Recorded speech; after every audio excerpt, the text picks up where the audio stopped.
Assalamualaikum warahmatullahi wabarakatuh. Perkenalkan, nama saya Yuyun Sofita dengan NIM 19.4040018 dari kelas PTN 01 2019.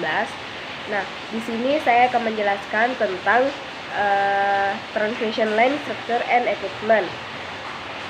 Yang pertama itu pengertian saluran transmisi, di mana saluran transmisi merupakan media yang digunakan untuk mentransmisikan tenaga listrik dari generator stasiun atau pembangkit listrik sampai distribution stasiun hingga sampai pada konsumen pengguna listrik.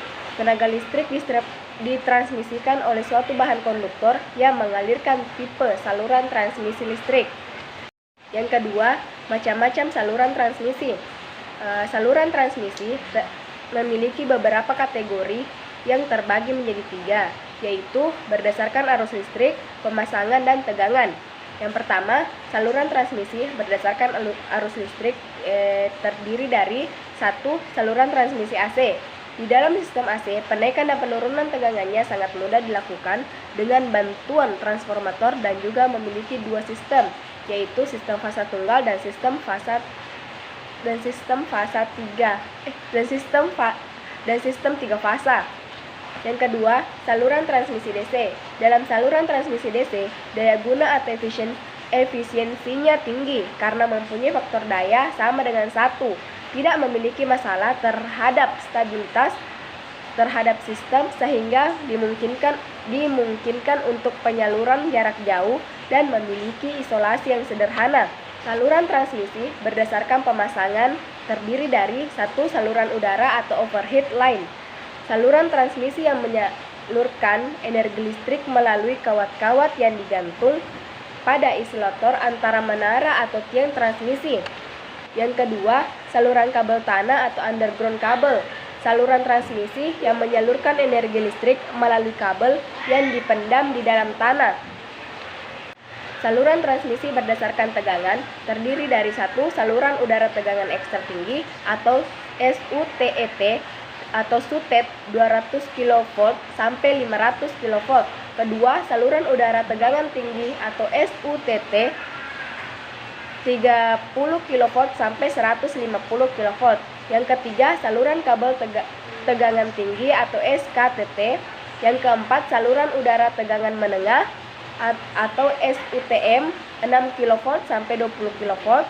Yang kelima, saluran udara tegangan rendah SUTR 40 volt sampai 1000 volt. Faktor yang mempengaruhi pemilihan tipe struktur transmisi.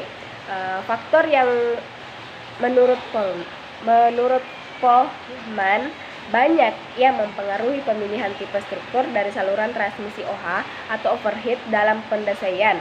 Hal utama yang perlu diperhatikan yaitu 1. Public concern adalah memperhatikan keadaan masyarakat seperti kehidupan, pekerjaan, dan sebagainya.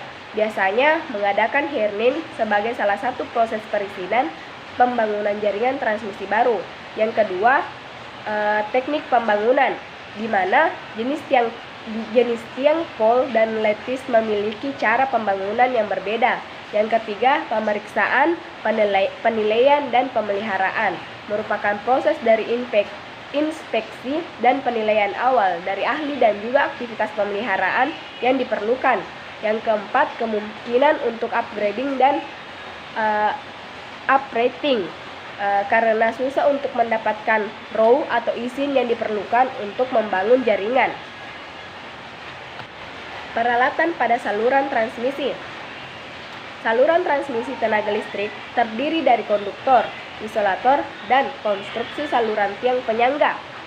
1. Konduktor. Kawat dengan bahan konduktor untuk saluran transmisi tegangan tinggi selalu tanpa pelindung atau isolasi kawat. Ini hanya kawat berbahan tembaga atau aluminium dengan inti baja atau steel reinforced aluminium kabel atau ACSR telanjang besar yang terbentang untuk mengalirkan arus listrik. Isolator. Isolator pada sistem transmisi tenaga listrik di sini berfungsi untuk penahan bagian konduktor terhadap ground.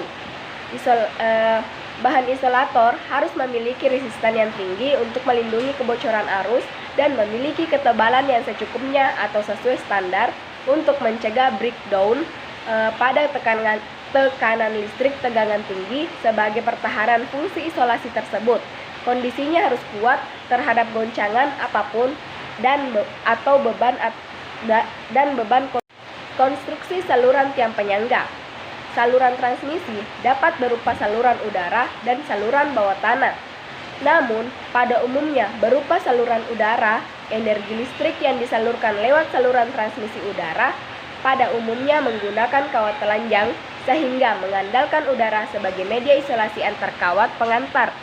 Untuk menyangga atau merentangkan kawat penghantar dengan ketinggian dan jarak yang aman bagi manusia dan lingkungan sekitarnya, kawat-kawat penghantar tersebut dipasang pada suatu konstruksi bangunan yang kokoh yang biasanya disebut menara atau tower.